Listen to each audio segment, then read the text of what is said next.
এমনকি ঘটল যখন কর্ণের আত্মা পঞ্চপাণ্ডবের সামনে এলো। বন্ধুরা, মহাভারতের দানবীর কর্ণ এমন এক পাত্র ছিলেন যার সাথে জন্মের পর থেকেই অন্যায় হওয়া শুরু হয়ে গিয়েছিল। ক্ষত্রিয় রাজবংশের জন্ম হওয়া সত্ত্বেও তাকে আজীবন সুতপুত্র বলে মনে করা হয়েছে, যার কারণে তাকে বহুবার অপমানিত হতে হয়েছে।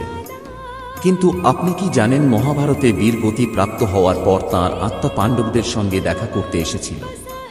কর্ণের আত্মাকে পাণ্ডবরা কি বললেন সেই বিষয়টি সম্পর্কে জানাবো আজকে আপনাদের। নমস্কার বন্ধুরা, আশা করি সবাই ভালো আছেন।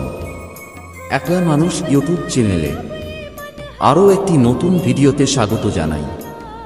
ভিডিওটি দেখে যদি আপনার ভালো লাগে তাহলে অবশ্যই লাইক, শেয়ার ও কমেন্ট করবেন। আরও এমন ভিডিও দেখতে সাবস্ক্রাইব করতে ভুলবেন না। বন্ধুরা, মহাভারতের যুদ্ধ 18 দিন পর্যন্ত চলেছিল। এই যুদ্ধের 17তম দিন কৌরবদের সেনাপতি কর্ণ বীরগতি প্রাপ্ত হয়েছিল। বলে দেই যে ভীষ্ম পিতামহ ও গুরু দ্রোণাচার্যের মৃত্যুর পরে কর্ণকে কৌরবদের সেনা দলের নেতৃত্ব দিতে বলা হয়েছিল। কর্ণ পাণ্ডবদের সেনাকে ধ্বংস করে এগিয়ে যাচ্ছিল, ঠিক তখনই তার সামনে ভগবান শ্রীকৃষ্ণ অর্জুনের রথ নিয়ে হাজির হলেন। এটাই ছিল সেই সময় যখন যুদ্ধভূমিতে কর্ণ ও অর্জুনের সামনাসামনি যুদ্ধ হয়েছিল।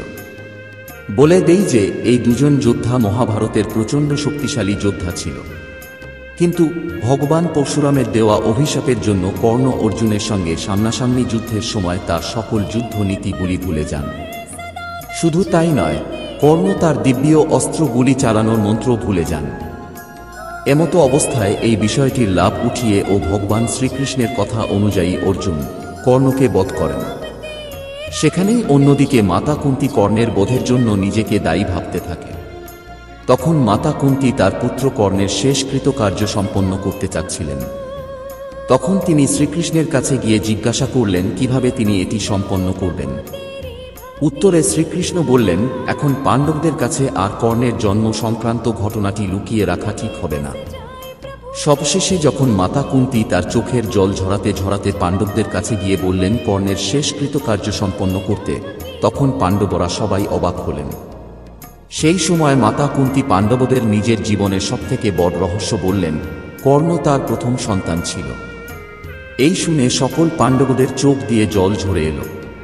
তাদের পায়ের নিচ থেকে যেন মাটি সরে গেল। মাতা কুন্তীর মুখে সকল সত্যি শোনার পর যুধিষ্ঠির অত্যন্ত দুঃখী হয়। এরপর যুধিষ্ঠির মাতা কুন্তীকে বলেন, আপনি এত বড় একটা সত্যি লুকিয়ে আমাদের সকলকে জ্যৈষ্ঠ ভ্রাতৃদের হত্যার পাপে দোষী করলেন।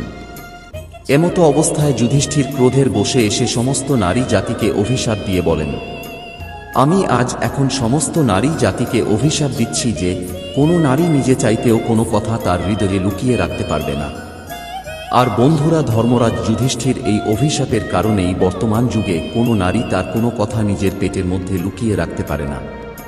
সেখানেই শ্রীকৃষ্ণ ও মাতা কুন্তীর বলার ফলে পাণ্ডবেরা কর্ণের অন্তিম সংস্কার করেন। তখনই আকাশে অঙ্গরাজ কর্ণের আত্মা প্রকট হয়। এই দেখে মাতা কুন্তী কর্ণের কাছে ক্ষমা চান। এরই সাথেই পঞ্চপাণ্ডবেরাও নিজের জ্যেষ্ঠ ভ্রাতৃত্ব হত্যার জন্য কর্ণের কাছে ক্ষমা চান। বন্ধুরা, আপনাদের বলে রাখি, কর্ণের মৃত্যুর পর তার অন্তিম সংস্কার ভূমিতে করা হয়নি। কারণ তিনি শ্রীকৃষ্ণের কাছে বর চেয়েছিলেন যে আমার মৃত্যুর পর আমার দেহ এমন জায়গায় অন্তিম সংস্কার করতে হবে যেখানে কোনো পাপ হয়নি। সম্পূর্ণ জগতে এরকম স্থান খোঁজার চেষ্টা করা হলো, কিন্তু কোথাও এরকম স্থান পাওয়া গেল না। শেষমেশ শ্রীকৃষ্ণের হাতেই এমন একটি জায়গা ছিল যেখানে কোনো পাপ হয়নি। এই কারণে কর্ণের অন্তিম সংস্কার কৃষ্ণের হাতে করা হয়েছিল। বন্ধুরা, মাতা কুন্তী নিজের তপস্যার মাধ্যমে ঋষি দুর্বাসাকে প্রসন্ন করেন, যার ফলে ঋষি তাকে একটি মন্ত্র প্রদান করেন এবং বর হিসেবে দেন। ঋষি বলেন, এই মন্ত্র উচ্চারণের মাধ্যমে যেই দেবতাকে স্মরণ করা হবে সেই দেবতা থেকে পুত্র সন্তান উৎপন্ন হবে। মাতা কুন্তী এই মন্ত্রটি পরীক্ষা করার জন্য সূর্যদেবকে আহ্বান করেন সবার প্রথমে, যার ফলস্বরূপ সূর্যপুত্র কর্ণের জন্ম হয়। কিন্তু বিবাহের পূর্বেই সন্তান, এই বিষয়টি ভেবে লোকলজ্জায় কুন্তী সেই সন্তানটিকে নদীর জলে ভাসিয়ে দেন। কিন্তু মাতা কুন্তী সবসময়ই এই পুত্রের মোহতে জর্জরিত থাকতেন। এরপর কুন্তীর বিবাহ রাজা পাণ্ডুর সঙ্গে হয়, আর সেই মন্ত্র পাঠের মাধ্যমেই মাতা কুন্তীর যুধিষ্ঠির ভীম, অর্জুন এবং রাজা পাণ্ডুর দ্বিতীয় পত্নী মাদ্রীর থেকে নকুল ও সহদেব জন্ম নেয়। কিন্তু কুন্তী কখনোই কর্ণের কথা কাউকে জানাননি। তো বন্ধুরা, আপনারা দেখলেন কর্ণের মৃত্যুর পর কিভাবে মাতা কুন্তী তার অন্যান্য সন্তানদের কর্ণের ব্যাপারে আসল সত্য জানালেন। তো বন্ধুরা, আজকের এই ভিডিও এখানেই শেষ করছি। যদি ভিডিওটি আপনাদের ভালো লেগে থাকে তাহলে একটি লাইক করতে ভুলবেন না। আবার দেখা হবে পরে আরেকটি ভিডিওতে। ততক্ষণের জন্য ভালো থাকবেন, সুস্থ থাকবেন। ঈশ্বর আপনার মঙ্গল করুন। ধন্যবাদ। জয় রাধা কৃষ্ণ।